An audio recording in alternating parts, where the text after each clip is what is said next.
Ayah family. The Ayah family is under insecurity, judicial insecurity. The Ayah family is in trouble with this government. The question now we are asking, what has Mr. Ayah Abine, Barrister Ayah Abine, Justice Ayah Abine done to this government? Somebody who has served this country with his knowledge, might, and power.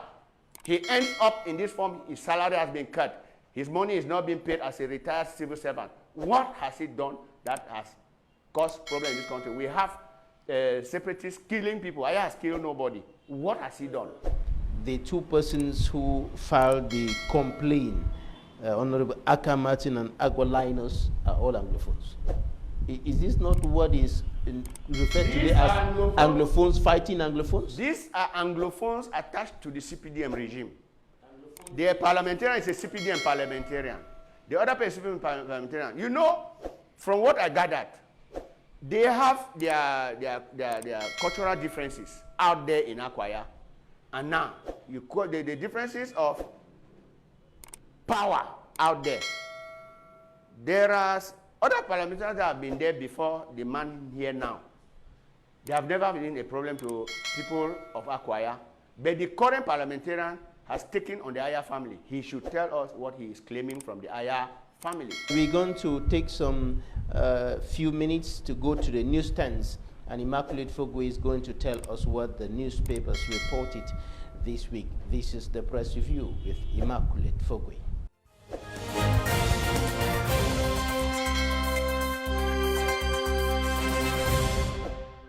As reported by the Post, the military invades a death ceremony in Bambui, Northwest region, killing a masquerade and injuring civil mourners. The Guardian Post says, after release of detained workers, Doctors Without Borders hint on resuming life-saving services in the Southwest region. Another edition of the Guardian Post reports, at New Year wishes ceremony, diplomats urge President Paul Biya to pursue dialogue to end Anglophone crisis. The Post Weekender, budgetary line 94 and 65, 1,000 people in Supreme State audit radar for alert embezzlement. The reporter states, New Year wishes, ministers panic-stricken as President Paul Biya hints on arrest of embezzlers. According to Echo Outlook, President Paul Biya touts Cameroon's resilient economy. The Advocate, dreaded 2023 financial year. Honorable Etombi explains government tax decisions. The Horizon exclaims, Anglophone crisis, Dr. Success Congo makes serious allegations against Ferdinand Gongo, but observers question his motives. The Guardian Post equally exclaims, vehicles grounded, commuters stranded as false scarcity hits major towns and cities in Cameroon. Municipal update says, population salutes the commitment of the government to fix the Kumbai-Kondo Titi road.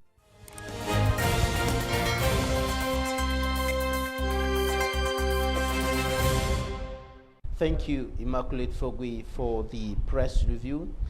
We are still with our guest, Barrister Don Christopher, member of the Cameroon Bar Association, Ayah family lawyer and Secretary General of the Cameroon Renaissance Movement, CRM, political party. Barrister, to conclude on this case of the Ayah family, where are we today with that case? What was said at the during the hearing at the Southwest Gendarmerie Legion? Thank you. I went to the Southwest Gendarmerie Legion in Boya with 4 other colleagues, lawyers. When we arrived, we went with 2 of Ayah's sons, Ayah Douglas and Ayah Oliver. Ayah Bine himself was supposed to be there because of his ill health. He didn't come. When we arrived there, we met the colonel, second in command in the Legion.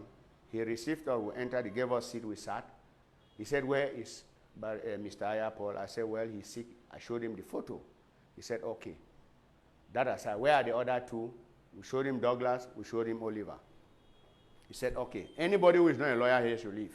The others left and said, the 2 people, one should leave so that we'll start with one. They started with Douglas. Douglas, you have been charged with all the crimes you have had. Terrorism charges. of secession, failure to report, arson, and the rest.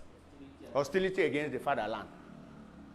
Douglas said all of these charges filed up by the parliamentarian and the elite, CPDM elite in Akwaya, he does not know them. That's the first thing. He has spent 30 years in China. He has lived 30 years in China. He came to this country in 2016, December. In January, they arrested his father. It cost him not to go back to China. He remained him here and stayed in Boya. On his father's business place they call Bakassi na Cameroon. It's in Boya there in my 17, 18. It is there. He says the place is a motel where you have obeges, we call it hotels, and a bar. That is where he is working. He sells drinks and gives people places to sleep. He has never if you take him to Akwa, he will not know his village. He cannot know. So to say that he committed all of this crime, he does not know when he became a party to these crimes. He is not a party to the crime. He knew nothing. There is nothing. The officer asked him, but given that you don't know anything, did you hear that they killed people? He said, yes, he heard. What did you do? The man said, the only thing he could do was say to himself, killing is a bad thing. And that if they can end these hostilities, it will be very good because all what is happening is not good. But he, direct or indirect, he has never participated. He does not know, he don't even know that area. They asked him, we hear that you were celebrating in your bar, Bakassi, na Cameroon. Can you tell us why you were celebrating because people died in your area where they were killing them? He said, give me the photos. Show me how I was jubilating. No such event has happened in that Bakassi na Cameroon in my 18. So all what you're saying is very strange, sir. That man should tell you what he wants, what he's asking from Ayah family. First, he took my brother. He took the second brother, all in Yaoundé. We waited till today. The same charges. Today, they have turned to me. Tomorrow, they will go to the others. We are two of us today. Maybe the others too will follow suit very soon. And the next? The next was now Oliver. No, hold on. I'm not finished with Douglas. They asked him a question, Douglas. Why that name Bakassi na Cameroon? He said it's a positive thing. You should not even ask me because Ayah Paul was inspired when we had the conflict between Nigeria and Cameroon and decided to open a business called Bakassi na Cameroon, meaning that no matter what Nigeria is saying, the International Criminal Court is saying Bakassi belongs to Cameroon. Where is the negativity in all of that? It's positive. The name is positive. Until today, and finally, God heard our prayers. Cameroon won the case against Nigeria. And Bakassi is Cameroon. So the name Bakassi na Cameroon is pidgin. It's positive. There's nothing negative there. So to ask me that kind of question, I don't know what to tell you. That's all I can say. My father was just somebody foresighted. And he said it. He gave it a name. And today, look at the payment they are giving him. For being patriotic, shouting that Bakassi na Cameroon, today he is in all kinds of charges that does not even resemble him and his family. Then the second person was called in. Oliver came in. They asked Oliver, yes, why did you cause housing, destruction, secession? He said, all of those grammar you are talking there. I am a student. I've studied in University of Boya all my time. And I have my degree in law. I'm struggling now to see a way to go to Nigeria and come out as a lawyer because even being a lawyer in this country too is another problem. All this thing you're talking, I'm not going to Akwaya. Since I started my university, I've never been to Akwaya. So when you're talking like this, it's above me. I don't know what to say. Actually, I don't know what the parliamentarian and the other person are charging me for. They say he was dancing amongst the people who were dancing, that they have killed people in the bar.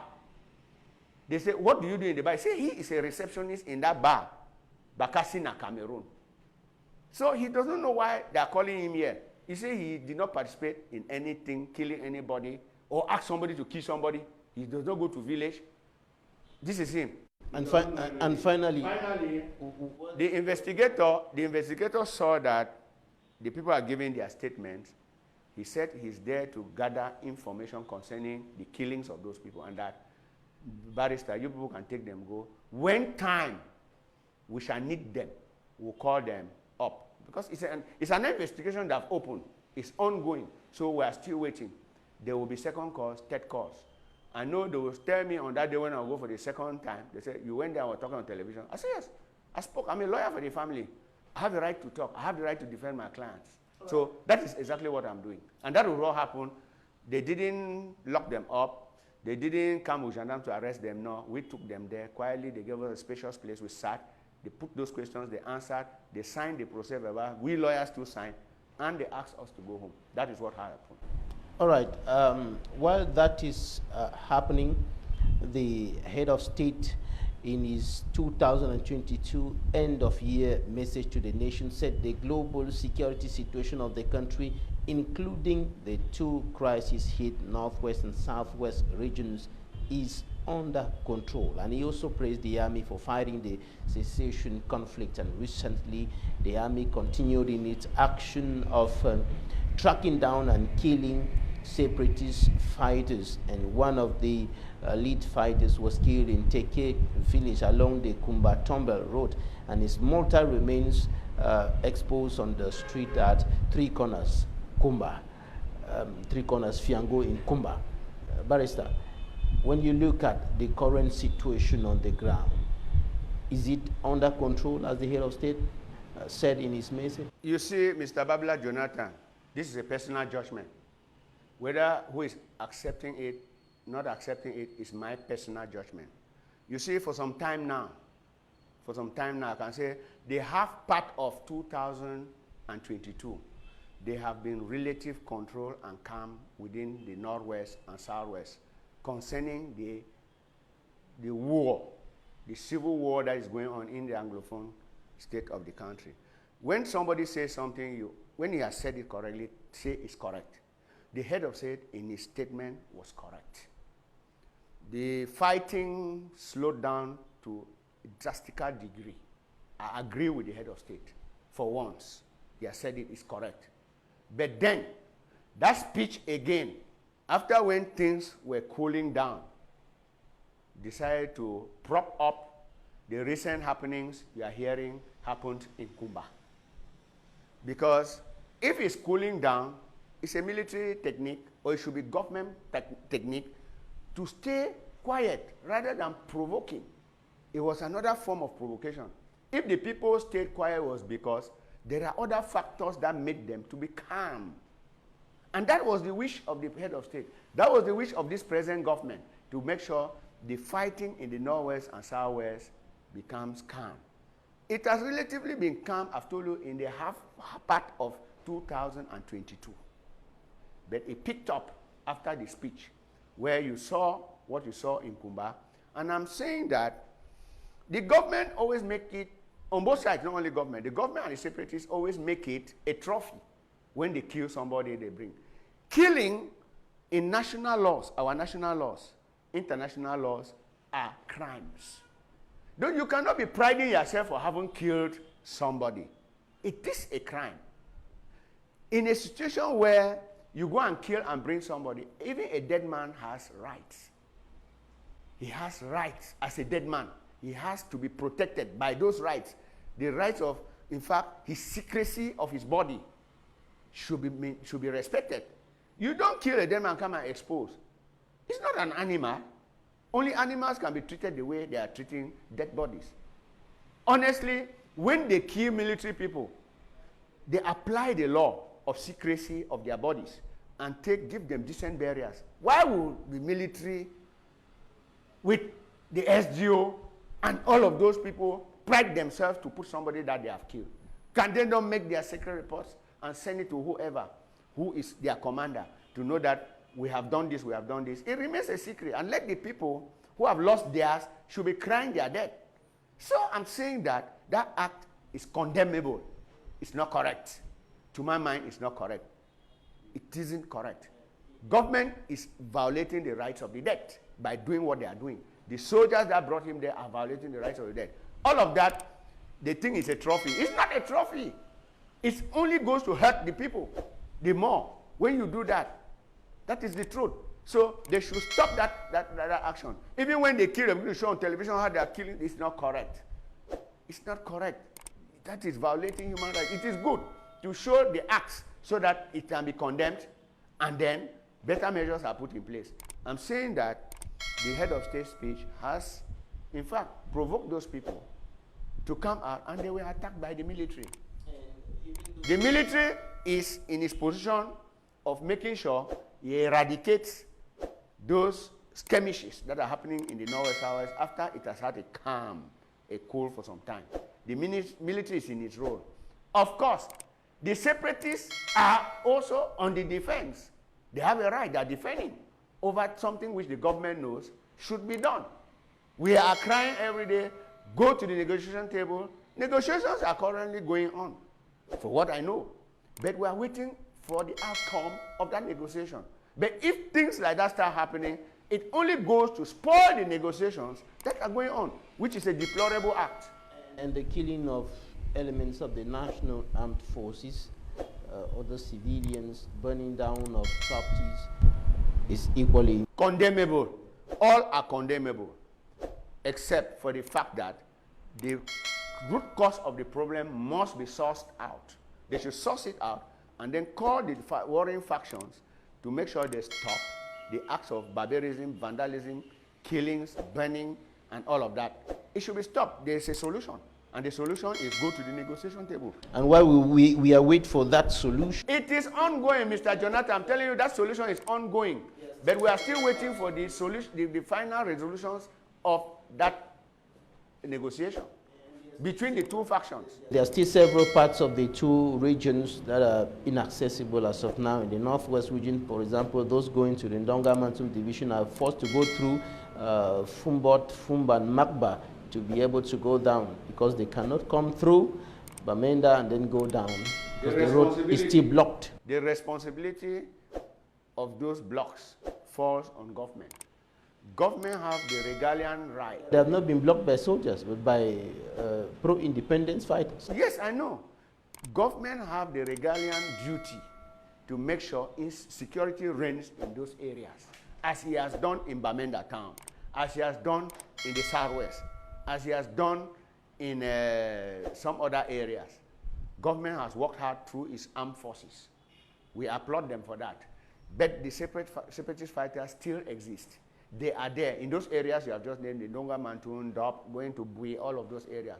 It remains the duty of the armed force of this country, the government of this country, to make sure all of this is brought to a total halt. No Cameroonian is blamed for it. In bringing it to total halt, government must negotiate with those separatists and their leaders. The leaders are in prisons. The leaders are abroad. Government should look for a way so that they meet, talk, and solve the problem. Because those fighters are fighting under a command. Government is fighting under a command. There are two warring factions. One is the state, one is the separatist. Some of those who are said to be commanding the fighters have been arrested in the United States and are being prosecuted, and the head of state praised the U.S. for that collaboration. There was no arrest. They were summoned to come to the investigating unit. They went there. They were all, the charges, there are decisions that have been passed stating that they are not guilty. They are there. It was done even before the head of state went to America. You could find the very people on the streets. If they were arrested, would you have seen them on video, on television, on social media? Anu was there. Anu was one of them now.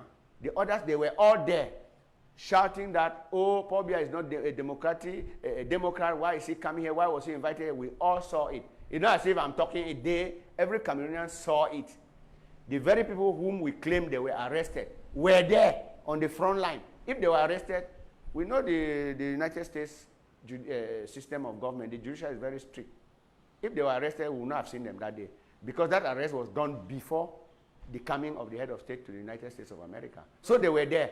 Right. And to comfort what I said, decisions have come out that the people had a right of what they were doing. They are liberal people in the United States of America. It's true there was a process, but finally a decision came out. They have been liberated. We are going to take interviews of the week right now. When we come back, we'll talk about upcoming elections in Cameroon.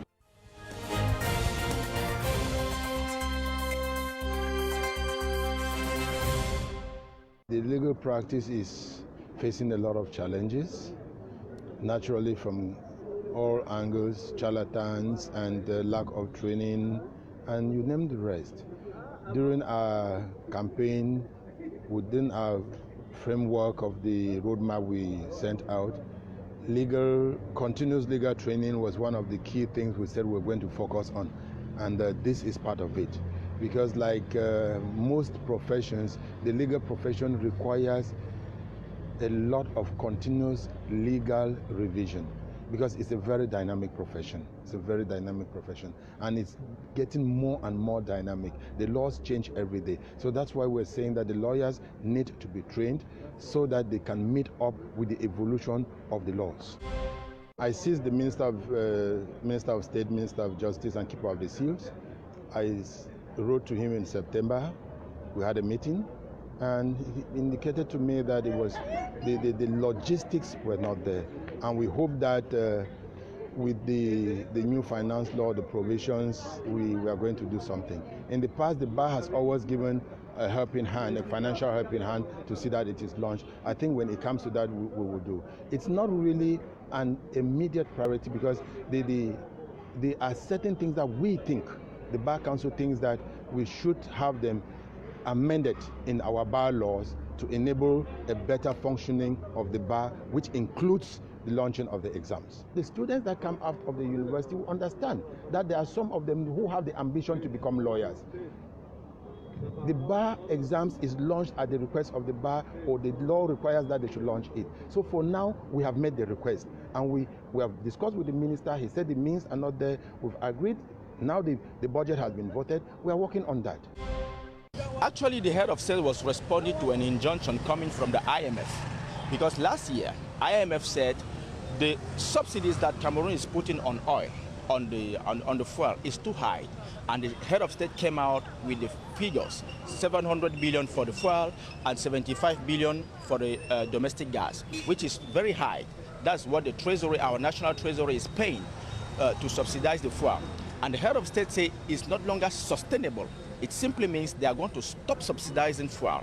So today, the question is not longer are they going to increase the price of fuel, but the question is, when is that going to happen?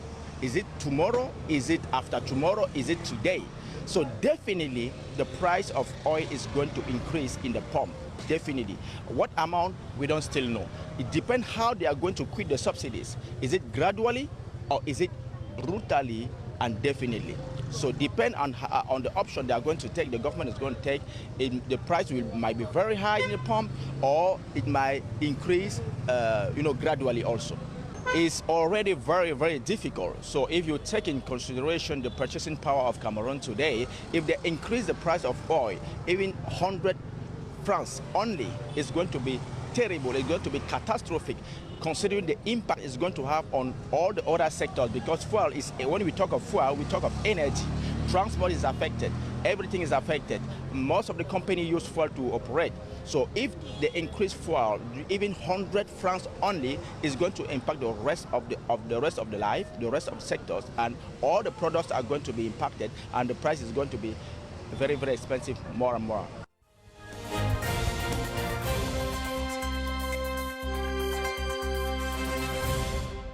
Thank you for staying with us. The President of the Republic of Cameroon, Paul Biya, has convened the electorates for the senatorial elections March 12, 2023.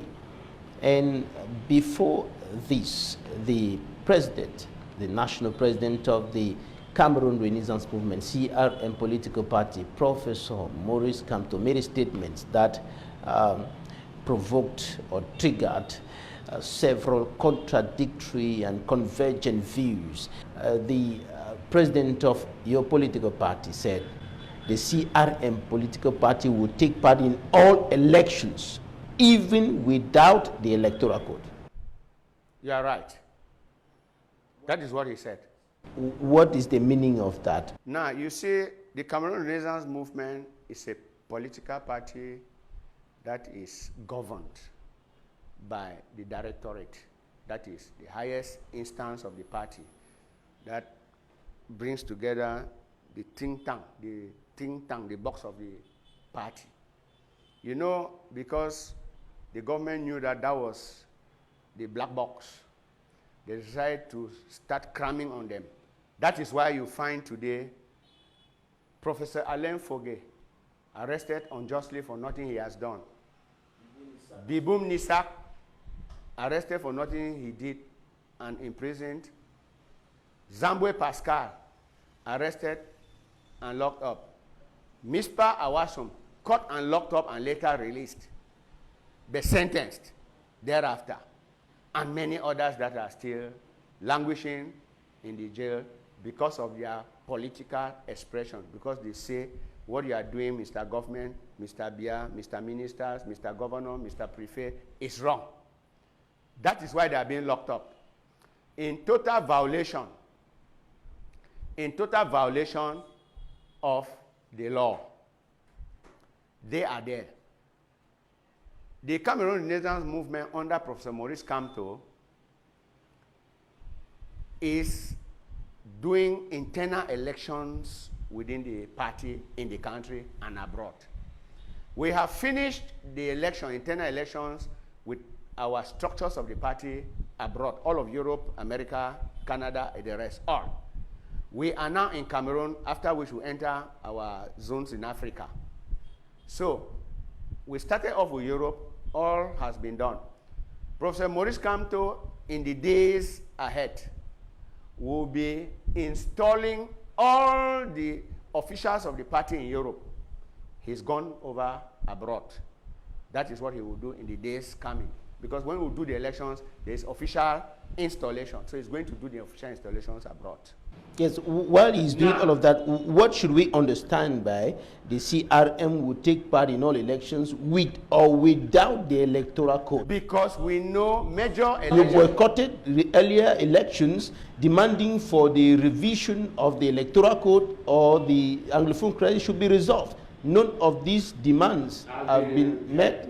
We say with time, the government has heard us. The government says they have their time and their way of doing things. It's not as if what we said is government is against. They have only kept it. We keep working, they will come up and they will revise our code. The code will be revised before elections. When Professor Maurice Kamto, the president of my party, said, we are going in for all elections, the forthcoming elections. Within the party, we know that senatorial elections is out of our agenda. We can't participate in the senatorial elections. Let it be clear. Why can't you participate in the senatorial election? At the time our party was created, we were only 6 to 7 months old. They called the first elections. That election, we had 19 councillors, 1 deputy. Senatorial election, Senate was put in place. We declared that that Senate you are putting in place is not good. Wait for the mandate of that council and parliamentary to expire. Then now we'll go in for fresh council and parliamentary elections. Then senatorial elections will hold because that is the electorate. Cameroonians should know the electorate is senatorial elections is an election, it's an indirect election. That depends on the electors elected during council and parliamentary elections. And the chiefs are equally part of the electorate. When we had 19, we could not go for the senatorial elections because with 19, 10 in the West, 9 in Douala, we couldn't have 1 senator. When you know your strength is not there, you don't do it. We boycotted. Now, after that presidential elections, we saw all what happened. We won. They stole it again from Frundi to us. We allowed it, and most of our people were arrested, locked up because we were doing peaceful march. That's what you're saying, that you won. After that came But the result of the Constitutional Council, said the President Paul Biya won. They themselves took off certain paves. They showed it around the world. They discovered that they were making a mistake because if they keep counting with the 32 paves, we would have won on that day in that council. The the judge of the Constitutional Council stopped the other judge who was bringing the papers. He said, no, you all saw it. Because the first, second, third showed victory for us. If they continued like that, there would have been a contradiction. So they stopped it. So let me tell you, just that fact, Cameroonians saw it, knew that we have 32 PVs that we are claiming today that showed us that we won. And 32 PVs make the majority of the voters, and we won the election. So that one is that why you continue? Is that why you continue referring to Professor Maurice Kamto as the president-elect? President-elect, yes. Why should you be referring to him as the president-elect when there is an official result of that presidential election that was proclaimed by the authoritative body? The fact that you hung your clothes outside, came out, did not see it, you will not keep crying that your clothes is there. No, back to the senatorial election. Why are you saying that you will not take part? We cannot go in for this senatorial elections because we still do not have that electorate that will compete with the senatorial elections. It should be clear to Cameroonians and the worldwide that the Cameroon National Movement can't go in for that elections because the electoral code is made up of councillors, parliamentarians, and the chiefs. All chiefs in Cameroon have tended to be CPDM. We are ready for the upcoming council, parliamentary, and presidential elections. Now, about the other elections, yes. When Professor Maurice Kamto now says that we will take part in those elections, yes. even without the electoral code, yes. What explains that change, that shift of position? Because we know that since the CRM has been on the political scene, it has been clamoring for a revision of that electoral code. Now you're saying that if it is not revised, if it is not even existing, you will still go for election. Yes. We want to make an imaginary world that there is no code, that will respect nothing. We'll just line up Cameroonians to go and vote. We'll go in for that kind of election because it will be voting and they count on the spot. Cameroonians line up, they vote and count without any code. We'll win this government. That is the meaning of that statement. Number two, if there is a code, the existing code, how bad as it is, we'll go in for the election because we are well grounded, prepared, and we are mobilizing further to make sure people register on the electoral register, adhere into our party. Our judgment is coming from our database of militants inscribing to the party, and we are producing their cards. We know we have 3/4 as of now militants that we have on our database that are card-carrying Cameroonians that are ready to vote for us. Any election, come whatever, grouping all the others on one box and put us on the other side, we are going to beat them. And that is a fact. And we are ready. They know. Security reports have gone far and wide. They know. That is why their only strategy on the other side is to fraud. Think of methods of frauding. And ELECAM has been put at the center of fraud. They are helping to fraud the electoral system and practice. But we are warning and saying that ELECAM should change its habit, siding with the government in place in order to make sure the government win at all costs. We all know their strategy now.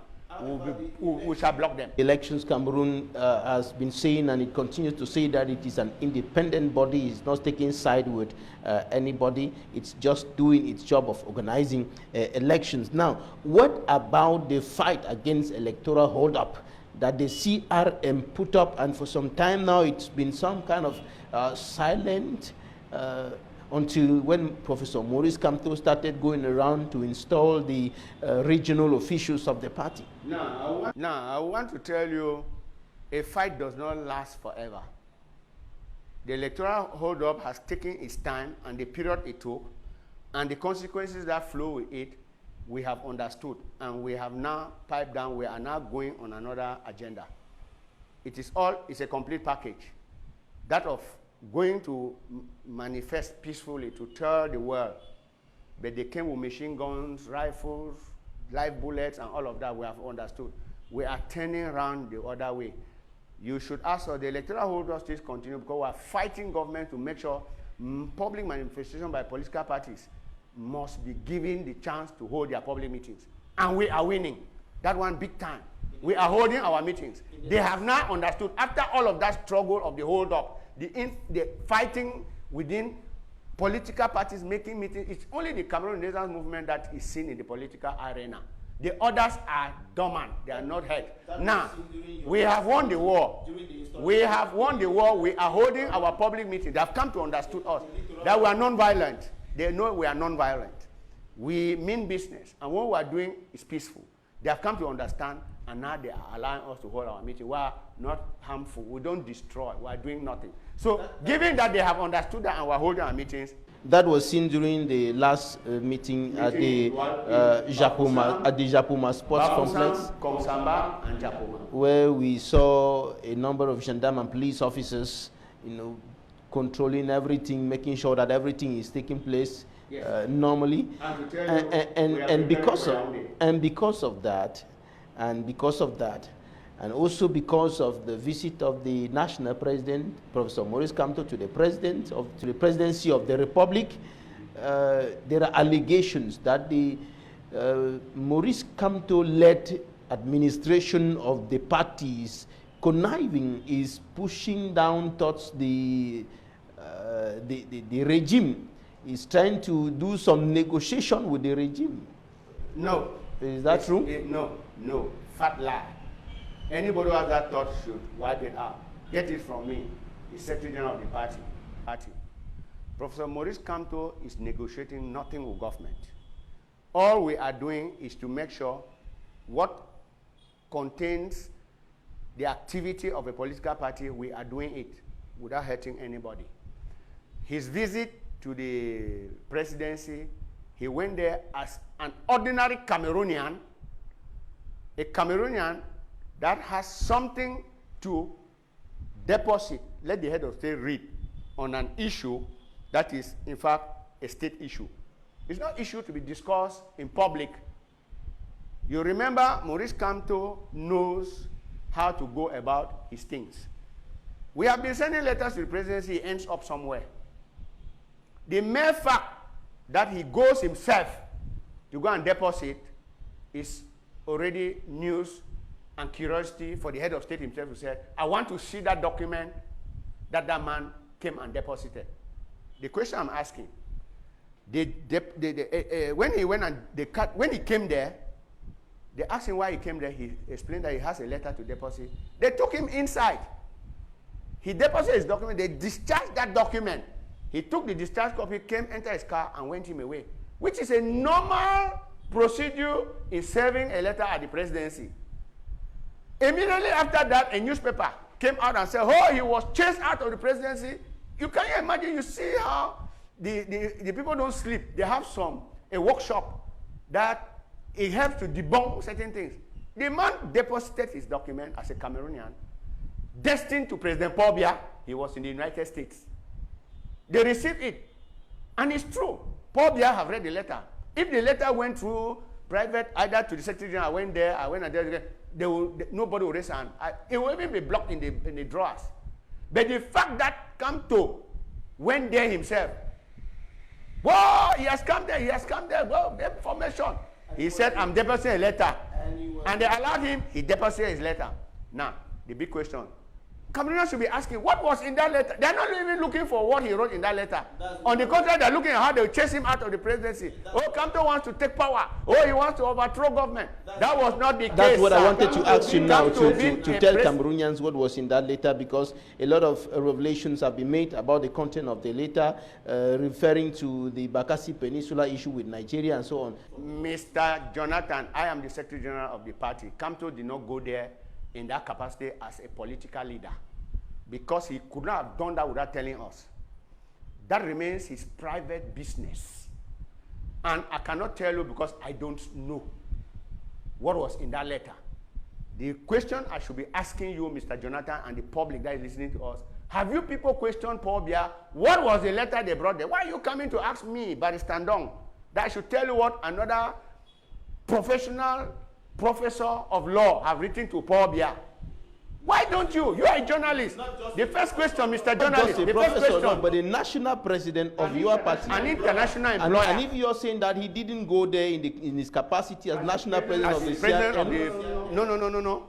He didn't go there in that capacity. He went there as a Cameroonian, a professor, somebody who had, in fact, served this nation He went and deposited a letter. He has not given me a copy. It has not been published in any media. The media should be curious to go there and ask Paul Biya, what was that letter they sent? The information, No, the information coming to us is that it concerns the Bakassi Peninsula. Curiously enough, if that letter contained any kind of stupid or foolish statement, the same government would jump on it and publish on social media through their agents. But because they knew the content of that letter is, in fact, showing that that man is patriotic. It was a patriotic message. If I have to put it in a global sense, Kamto went there because he had a patriotic message. He had left aside his struggle as a political leader, wanting to overthrow the government through the peaceful means and the ballot. He went there as a Cameroonian and as a professor of law. And as Maurice Kamto, he went there himself. The party did not know anything, so don't associate it to the party. But now the question is, why are Cameroonians so close to the government, close to Paul Biya, close to the system, cannot publish that letter? Let them publish. Cameroonians will know why Kamto went there for. Me too, I will read. Don't come and ask me. Kamto cannot tell me. Kamto did all his case, Equatorial Guinea and France. He did not tell me. I was looking on social media like other people because it's professional. Kamto is doing all his work with the international community. He does not come to tell us. That is not politics. What is not politics, we don't need to know from Kamto, but what is politics, we want him to explain. If he went there and it was something political between the fight at CRM and CPDM, they would have published it. So note that it was a patriotic message that he took to the presidency. Let the presidency publish it. Because if they publish, it will expose them. But if it is a good letter, they will keep it and work, thinking that, or knowing fully well that Kamto has in fact told them that something is wrong somewhere. A question a Cameroonian listening to you now want to ask is, but Barrister Ndong Christopher knows that it was a patriotic message. He knows that it was a good message. Yes. But he does not know the content of the message. How come he does not know the content? But he knows that it was a good and patriotic message. Yes. I'm giving you what myself as a curious CRM Secretary General. I spoke with my boss. I said, sir, but what carried to the presidency? He said, AJ, I went there to deposit a letter. It's a patriotic message. I've given you the message. Should I talk above that? I've just given you what I had as private discussion with my boss. I was contented. I said patriotic message, because me too, after talking to me like that, if I come to hear that I publish is a different thing, we shall take him on to task. Let me tell you, in our party, he does not dictate as people think. Kamto puts it on the floor. We debate it on the floor. For those who have once assisted, they know. Even those who have left us and gone, they know. Everything is discussed at the directorate. Decision is taken unanimously. Contrary to what people are talking, like when we decided not to go for elections, cancel parliamentary elections, oh, Kamto took decision alone. He did not take any decision alone. It was the National Council of the party. It's a global, that is a big body of an assembly of all the officials of the party put together in Yaoundé. They said, with the reasons and facts presented by the president of the party after deliberation from the National Bureau, the National Council applauded, and that's how we didn't go for the elections. Let people don't think otherwise. Barrister Ndong Christopher, member of the Cameroon Bar Association, Ayah family lawyer, Secretary General of the Cameroon Renaissance Movement. And I'm a chief Barrister Ndong. Chief Barrister Ndong Christopher, thank you so much for your time. Thank you, Mr. Jonathan. Honestly, I want to thank Equinox Television because it's a reliable communication channel that informs, educates, and in fact put to limelight the things that are happening in society. This is a respectable TV house. I thank you for once more inviting me. This is my 3rd edition in the Inside House. Thank you, Barrister. Thank you, dear viewers, for staying with us. That will be it for today. Goodbye.